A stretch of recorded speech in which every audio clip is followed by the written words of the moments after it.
양해왕 상 세 번째 50보 백보.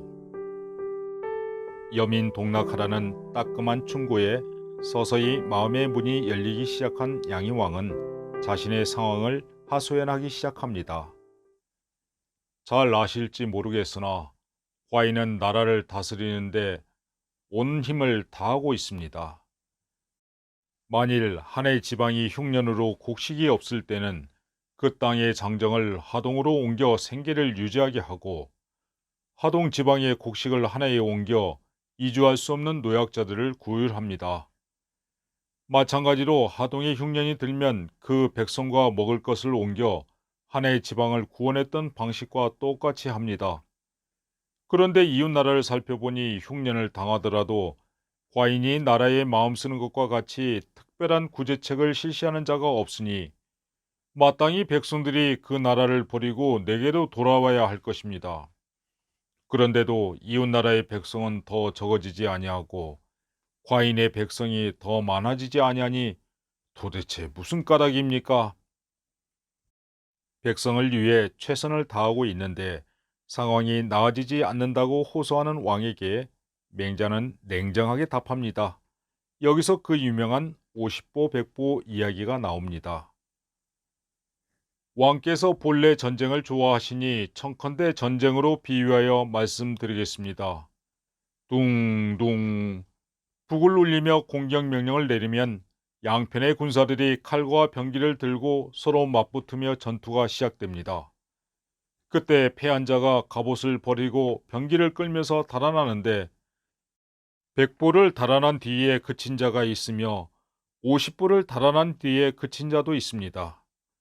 그런데 50보를 도망친 자가 저 멀리 100보를 도망친 자를 비웃는다면 어떻게 생각하십니까? 비웃는다는 것은 가당치 않습니다. 전쟁이란 적군을 이기는 것을 공으로 삼고 군사란 싸우다 죽는 것을 용맹으로 생각합니다. 50보를 도망친 자는 다만 아직은 100보에 이르지 않았을 뿐이니 100보를 달아나거나 50보를 달아나거나 마찬가지입니다. 왕께서 만일 50보를 도망갔다 해서 100보를 도망간 사람을 비웃을 수 없다는 것을 아신다면 이웃나라보다 백성이 많아지는 것을 바라지 마십시오. 왕도 정치를 시행하지 못했다는 측면에서는 이웃나라의 정치와 별로 다를 것이 없습니다. 그게 그거다는 50보 100보, 너나 잘하세요. 전쟁에 패배하고 도망치는 주제에 50보를 더 멀리 도망친 자를 비웃는다는 것 자체가 웃기는 일이지요. 맹자가 보기에 양해왕의 흉년을 이겨내는 정책은 참답게 백성을 기르려는 왕도 정치에 비하면 왕으로서 마땅히 해야 될 고만고만한 작은 은혜에 불과하다는 말을 하고 싶었던 것입니다.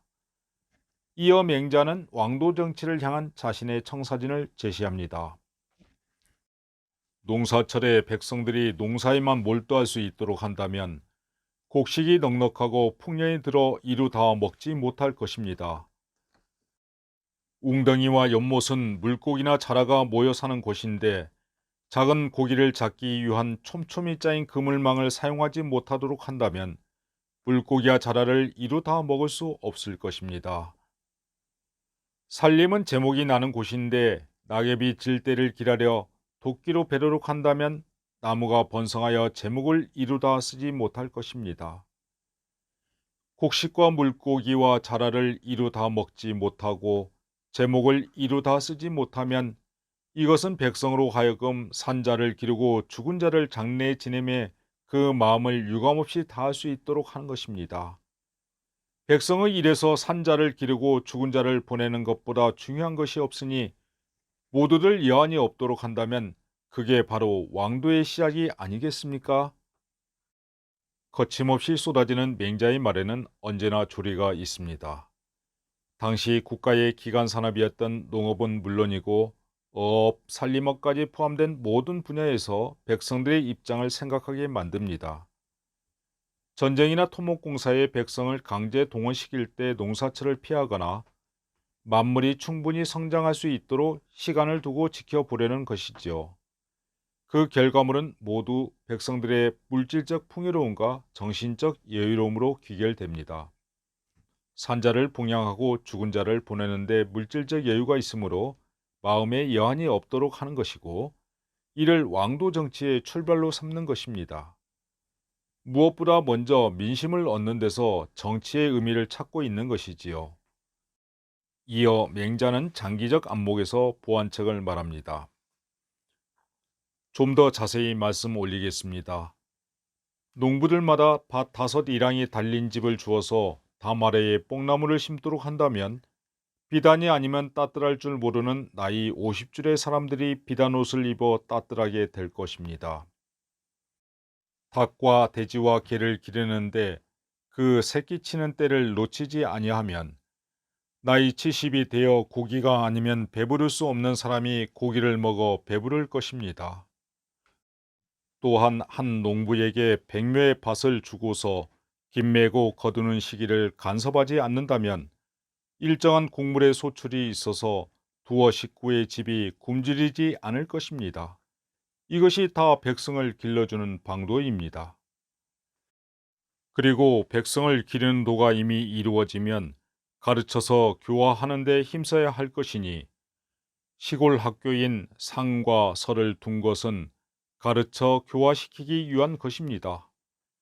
가르치는 덕목에서 효도와 공손을 중요하게 여겨 강조한다면 사람들이 사랑과 공경을 알아서 건장한 자는 수고로운 일에 복역하여 마음이 각각 편안해지고, 나이가 많고 머리가 희끗희끗해진 자는 혹시 도로에서 짐을 등에 지거나 머리에 이는 일이 없을 것입니다. 70이 된 자가 비단옷에 고기를 먹으며 백성들이 굶주리거나 춥지 아니한다면 늙은이와 어린이가 따뜻하고 배불러서 예의를 닦아 행할 것입니다. 그러면 사람들이 다 나를 추대하여 임금과 스승으로 삼고 모두 내가 가르쳐 기르는 대로 돌아올 것이니, 그렇게 하고서 천하의 왕이 되지 못할 자 있지 아니할 것입니다. 이것이 왕도를 이루는 것이니 임금이 반드시 이와 같이 한 다음에 마음을 다했다고 할 것입니다. 그런데 지금은 어떻습니까? 백성들로부터 세금을 많이 거두어 개와 돼지에게까지도 먹이면서도 금지할 줄을 알지 못합니다.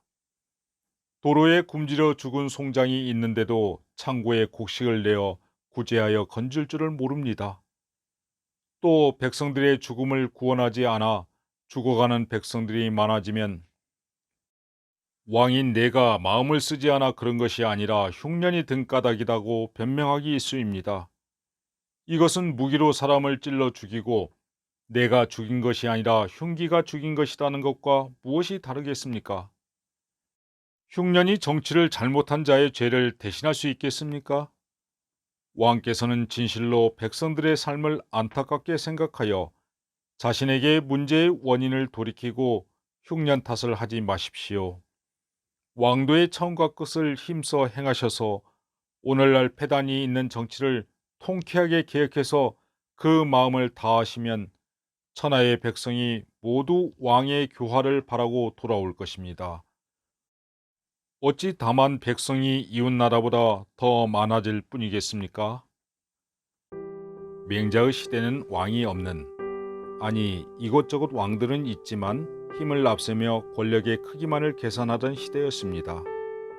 민생을 돌볼 줄 아는 진정한 왕자를 기대하는 맹자의 논리는 전방위적입니다. 의식주의 풍요로움은 기본이고 학교를 세워 백성들의 마음을 기르는 것도 놓치지 않습니다. 그리고 지금 당장 필요한 지도자의 자세는 흉년을 핑계로 세상을 탓하지 말고 백성을 향한 진정 어린 따뜻한 손길이 필요한 때임을 강조합니다. 맹자가 생각했던 진정한 왕은 양효왕이 꿈꿨던 것처럼 백성들 숫자가 많고 적은 것에는 그다지 관심을 두지 않습니다. 천하 모든 이들의 마음을 얻을 수 있는 길이 있고 그것이 바로 왕도 정치이기 때문이죠. 왕이시여, 50보 100보의 숫자 노름에서 벗어나 민심을 헤아리는 진정한 왕의 길을 밟으소서.